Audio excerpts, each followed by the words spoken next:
Hey, everybody. Oh, see, yeah, you can hear me. Good. Well, I certainly appreciate everybody coming out and joining us today. It's fantastic to have you here. I wanted to talk a little bit about thoughtfulness. Yes, it's sort of an old-fashioned word, but it's a difference maker. In fact, it's the world's best icebreaker. Thoughtfulness is kindness in action that sometimes manifests itself in ways you might not expect. I want to tell you a story about one of those manifestations because, as it turns out, it changed my life. You see, everything I needed to know about thoughtfulness took place during an elevator ride in 1968.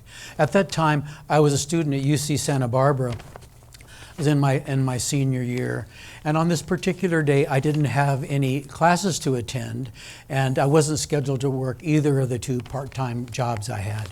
So I thought, what the heck, I'm going to go to the beach. So I headed down to the beach, did some boogie boarding, did some body surfing, played some beach volleyball, and I was chatting it up with a couple of girls in bikinis, and that's when lightning struck. It wasn't like a bolt from out of the sky. It was actually like an explosion inside my head. What I realized was that this was the last day I could turn in an application for a scholarship that I really needed. I looked at my watch and realized the only place I could turn it in would be the administration building. It was 4:32 and the place closed at 5. The good news was I had the application inside the glove compartment of my VW Bug, and so I ran, got in the car, I made it to the school in like 6 or 8 minutes, so it was pretty cool. So I get out of my car, and the idea was I'm just going to like blast in and just blast right out.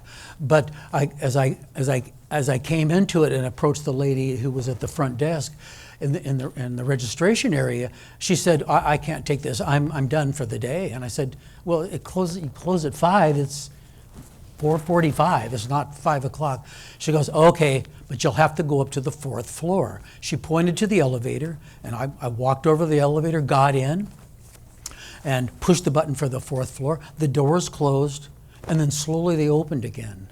The person that got into the elevator with me was Ronald Reagan. At the time, Ronald Reagan was the governor of the state of California, and a few years later he would become the twice elected president of the United States. That's when I realized all I was wearing was a wet bathing suit and, no shirt, no shoes, and I had like sand stuck on one side of my arm. Don't know where that came from. He looked at me as the door closed and he reached out to say, to introduce himself, and I said, Mr. Reagan, I absolutely know who you are. And he said, well, I want to ask you a question. And so he pushed the elevator, started to move up a little bit, and then he stopped again. He said, I think I do. I want to ask you a question. And I thought maybe he was going to say, why are you dressed so inappropriately? But he didn't go to that way at all. He said, I'm going to be going up to the top floor. I don't know if you know this, but the governor of California is also the president of the University of California for all the campuses. And we're going to go up to the top floor. All these guys meet together with the regents, and we're going to talk about what we can do to make the college experience better, make it more impactful in their lives, how you can affect the world and make it better. And so what would be your idea on what we should do? Well, I just kind of stood there. I didn't want to say, how about better food in the cafeteria? So I just babbled a couple of things out. I almost don't even remember what it was that I said. And he kept nodding as I talked. And then when he finished, and then he said, okay, so what you're saying, and then whatever he repeated, it sounded like I was as eloquent as like Socrates or Shakespeare. It was all these great, beautiful ideas. I had no idea if I really said them at all. Maybe I touched on something and he just worked with them. But it made me feel so fantastic. I said, well, I'm glad to be of help. He goes, that really makes a difference. I'm so glad I talked with you. So he pushes the button. We go up another floor. The door opens again. An older couple gets on. The older couple, the husband, it was like a man and wife. They were, like I said, they were fairly elderly. He was wearing a suit that I bet he hadn't put on for like 20 years or something. It was pretty ill-fitting and all that. He looked pretty uncomfortable. His wife was this like pretty big lady, and when she saw Reagan, she went crazy. She grabbed a hold of him like he was a teddy bear. And he was a big guy, you know. She shook him around and everything. She said, "Oh, Mr. Reagan, look at this." And so her husband, when I looked over to him, he was holding a tray of chocolate chip cookies.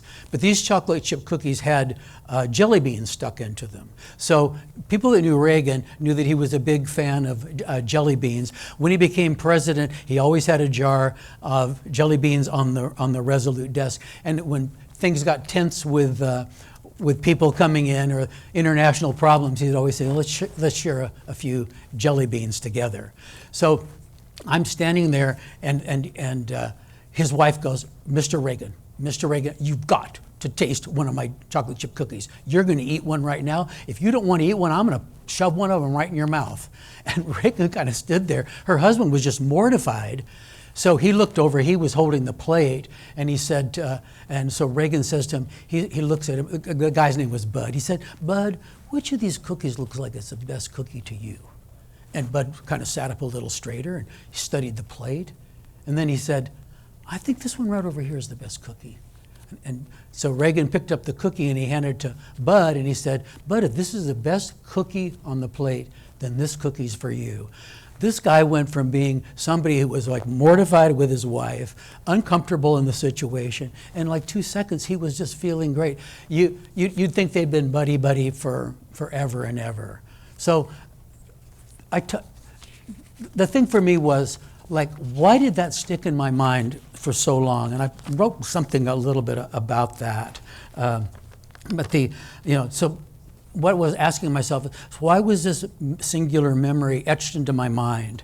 And I said it was, and then I finally came to the realization that it was because in less time than it's taken me to tell you this story, Reagan had made me feel like I was a young man with a quick mind and good ideas.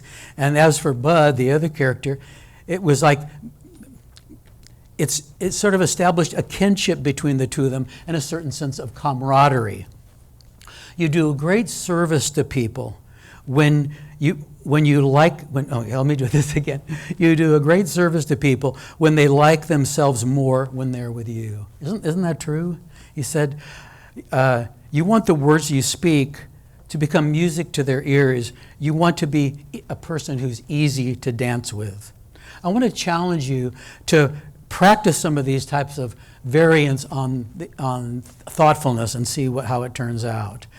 To the younger people here, wouldn't it be the greatest thing ever if, like 50 years from now, someone came up to you and thanked you for something you'd said to them decades ago, the encouragement you'd made? I know this can happen because it happened to me. Thank you guys very much.